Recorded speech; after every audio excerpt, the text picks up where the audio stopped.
Kalau masyarakat, saya kira itu sudah lebih dari cukup yang dilakukan masyarakat. Seperti donasi Kita Bisa yang digalang oleh Ferry Iwandi ya. 10M ya. Dia target 500 juta sampai 1 miliar terkumpul dalam 1 hari ya Mas ya. 10 miliar. 10 miliar. Iya. Ya kalau bahasanya gokil lah ini. Iya. Orang rakyat kita ini gitu, Mas, saling bantu, saling dukungnya. Saya udah nggak mau lagi bilang oh masyarakat harus A harus B, Mas, itu udah luar biasa, Mas. Kalau dari bencana ini lahir karena kebijakan mereka yang keliru, ini mau dibenarin atau enggak, lalu bencananya sendiri. Ini yang parah, jadi datang ke sana pikul-pikul beras buat apa gitu loh. Nggak ada gunanya pemerintah datang ke sana. Lalu atau ada statement Menteri Kehutanan, ini momentum yang baik yang di mana momentum yang baik. Jadi artinya saya melihat ini empati semua pejabat pemerintah kita. Tapi ada statement mereka yang juga perlu kita follow up. Dan mereka ketimbang ngomong ngasal di sana, mending alokasikan semua dana mereka masih bisa, semua sumber daya mereka dikerahkan di sana untuk membantu proses evakuasi, untuk membantu kebutuhan pokok yang sudah mulai menipis di lokasi bencana. Dan membuat kebijakan gitu loh Mas, ketimbang mereka ngomong nggak jelas ya Mas ya. Soal komunikasi juga nih, ini kan yang lagi disorot sebenarnya soal apakah ini layak sebagai bencana nasional atau tidak. Ya kan, maka kemarin kalau misalkan kita baca di Okezone sendiri, Pak Tito kemarin bilangnya bahwa kalau bencana nasional itu bisa memperburuk citra Indonesia, jadi mereka hati-hati. Ada bantuan asing nggak masuk? Mereka itu gimana sih? Masih bisa mikirin citra gitu loh Mas. Ini kan udah nggak masuk akal sih menurut saya. Sebenarnya ini Mas, ini bencana di 3 provinsi. Ya, 3 provinsi. Hampir setengahnya Sumatera itu loh Mas. Sumatera bagian utara kan semuanya. Ini kan kurang apa lagi untuk mengatakan perlu ada bencana nasional. Itu beberapa bupati udah sampai angkat tangan loh. Ini baru ada bencana yang bupatinya sampai ngeluh-ngeluh di sosial media. Saya udah nggak kuat, udah ini gitu loh Mas. Harusnya itu kan nggak perlu terjadi. Ini yang bikin malu kita sebenarnya Mas, membuat malu kita. Saya melihat itu beberapa cover media juga di media-media internasional kan menyorot semua peristiwa ini, menyorot bagaimana tindakan pemerintah. Dengan menetapkan ini sebagai bencana nasional, itu menunjukkan bahwa kita siap dalam penanganan bencana gitu ya. Kalaupun nggak mau, malu gitu, harus bencananya nasional gitu. Tapi resource-nya harus alokasi nasional, itu yang penting kita ya. Sumber dayanya gitu Mas. Kalau perlu Pak Presiden itu berkantor lah di Sumatera Utara, Sumatera Barat atau di Aceh gitu ya. Lalu menteri-menteri strategisnya itu itu juga ya. di sana. Ada yang berkoordinasi, ini Aceh akhirnya berkoordinasi sendiri dengan negara tetangga di Malaysia. Datang dokter. Ini kan yang justru mestinya pemerintah pusat lah yang orkestrasi semua upaya mitigasi upaya-upaya pemulihan itu ya Mas. Bukan meminta pemerintah daerah, pemerintah provinsi siap. Menurut saya itu keterlaluan sih. Di kala pemerintah provinsinya aja sudah angkat tangan, anggarannya baru selesai dipotong gitu ya, dan efisiensi kemarin, dan pemerintah pusat justru datang ke sana untuk bikin konten gitu kan Mas. Jadi kalau melihat kayak gini nih, bisa dibilang pemerintahnya seperti itu, lalu kita sebagai masyarakat, pesan Mas itu harus kayak gimana?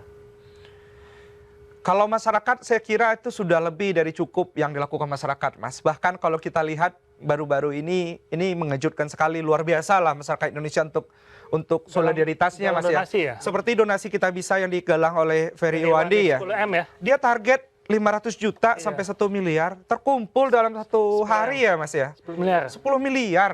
Itu kurang apa lagi Mas, orang Indonesia kalau bahasanya gokil lah ini. Orang rakyat kita ini gitu, Mas, saling bantu, saling dukungnya. Saya udah nggak mau lagi bilang oh masyarakat harus A harus B, Mas, itu udah luar biasa Mas. Kalau dari sisi masyarakat kita. Akhirnya tinggal di pemerintah, apakah mau ada political will untuk memperbaiki keadaan ini atau tidak gitu kan. Betul Mas, betul sekali. Jadi bencana ini lahir karena kebijakan mereka yang keliru, ini mau dibenarin atau enggak, lalu bencananya sendiri ini harus ditangani dalam waktu secepatnya gitu loh Mas. Ini kan ekonomi orang mati Mas di sana semuanya. Ada potensi 67 T kalau nggak salah. Saya nggak kebayang Mas, misalkan di kampung saya itu di Bukit Tinggi ya. Iya. Lalu lintas Bukit Tinggi Padang itu sangat tinggi biasanya itu Mas. Hampir logistik sebagian besar bahan pokok yang ada di Padang itu disuplai dari daerah-daerah sekitaran Bukit Tinggi. Iya. Mau beras, mau sayur-sayuran, Mau dan BBM. sebagainya, Iya. hasil pertanian selalu disuplai dari daerah Bukit Tinggi, perikanannya dari wilayah ke Danau Meninjau ke sana, Iya. lalu kemudian ikan-ikan air tawar itu ya Mas ya. Iya. Nah, bayangkan sekarang terhenti gitu Mas, karena jalannya nggak bisa dilewati. Nah ini kan wajar semua orang sudah teriak gitu Mas. Kalaupun mereka masih bisa menghasilkan, tapi udah nggak bisa jual lagi gitu. Iya. Nah, kan ekonomi mati Karena semuanya. ekonomi mati, masyarakat juga sebenarnya nggak mikir ekonomi dulu ya. Iya, udah nggak mikir Keselamatan lagi dulu kan. Ada Sekarang penanganan dulu kan. keselamatannya Kalau bisa mereka kita lihat juga di media terancam. sosial juga rumah-rumah tuh sudah ini, bahkan Gubernur Aceh bilang ada sekitar beberapa Desa desa yang hilang. Sudah hilang. Iya. Sapu Bukan gitu. lagi Bukan tenggelam, lagi ini hilang. hilang gitu. Itu udah saya gambar Mas, hilang itu seperti benar-benar hilang gitu loh Mas, karena Iya, lenyap kalau yang gitu. saya lihat itu yang seperti yang daerah yang sangat saya familiar di Padang itu Mas, sungainya aja udah melebar gitu, artinya itu ada berapa banyak rumah yang benar-benar totali hilang gitu loh, Iya. menjadi sungai gitu. Dan ini memang literally hilang gitu loh, bukan penggambaran perlebihan di sana. Hilang kata gubernur itu ya begitu adanya gitu loh Mas. Dan Mas, berani nggak ke depan nanti pemerintah mencabut izin-izin yang tadi yang kayak ada si tambang-tambang yang tadi kan? nah ini saya kira peran selanjutnya kita sebagai warga ya Mas ya. Ini kan kita sulit percaya ini omongan pemerintah kita kemarin A sekarang B gitu ya. Kita harus kawal sih Mas. Mereka sudah mengatakan bahwa Si izin. eksploitasinya itu karena izin gitu. Ada perusahaan-perusahaan kebun sawit, kebun kayu, tambang yang ada di sekitaran das itu di hulu das di Sumatera itu ya, baik itu di Batang Toru, di Tapanuli ya, di Sumbar atau di Aceh. Nah, ini jangan sampai sekedar omongan menghibur orang ketika bencana gitu ya Mas ya. Ini harus kejadian. Ada konkret lah. Nah, kita harus mendesak pemerintah secepatnya. Kalau perlu dalam waktu dekat sembari melakukan mitigasi, pengumuman penegakan hukumnya, pencabutan izinnya atau penangguhan dulu lah kalau nggak mau dicabut gitu, biar sesuai administrasi hukumnya gitu ya. Ditangguhkan dulu semua izin itu, nggak ada lagi kegiatan yang beroperasi di sana sama sekali gitu. Sambil ada proses investigasi yang membuktikan bahwa perusahaan ini lokasinya harusnya menjadi daerah resapan, menjadi tutupan hutan yang alami di sana. Ternyata karena gara ini dibuka mendorong air yang begitu besar ke bawah, misalkan ke hilirnya. Ya ini harus ke depan dicabut, dipulihkan lagi. Kalau dia memang harus jadi hutan di situ, itulah yang harus direboisasi, direhabilitasi ya Mas. Presiden bahkan di forum di KTT PBB waktu di New York itu udah bilang, dia akan mereboisasi 12 juta hektar hutan katanya. Ini bentuknya nanam kayu doang yang tumbuh segini terus ditinggal atau seperti apa kan.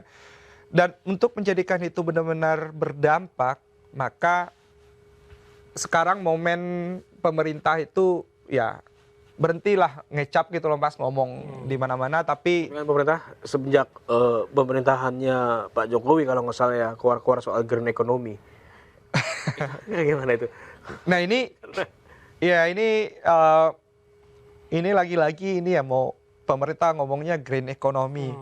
Ini contoh green yang aneh ya Mas. Memang digorong green economy, kita akan bertransisi ke energi hijau dan sebagainya. Kan narasinya gitu ya Mas.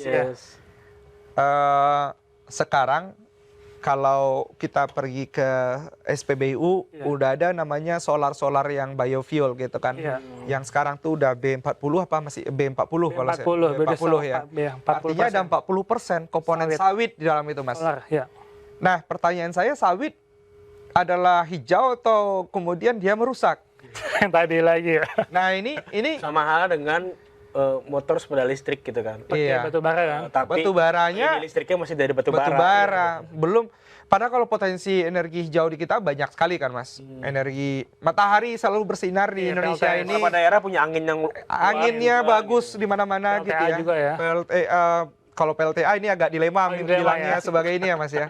Kayak Batang Toru itu juga karena PLTA ikut berkontribusi di situ ya. Iya, karena sungai das itu ya. Iya, lalu ekonomi hijau kita nggak benar-benar di kota ya Jakarta yang paling kecil gitu Mas. Kita nggak bisa bertransisi dengan cepat gitu ke EV. menjadi green city ya kalau mau jadikan kota Jakarta itu yang hijau, yang diperbanyak itulah transportasi publik di semua tempat itu bisa diakses gitu loh Mas, oleh transportasi publik, bukan memperbanyak mobil-mobil listrik gitu loh.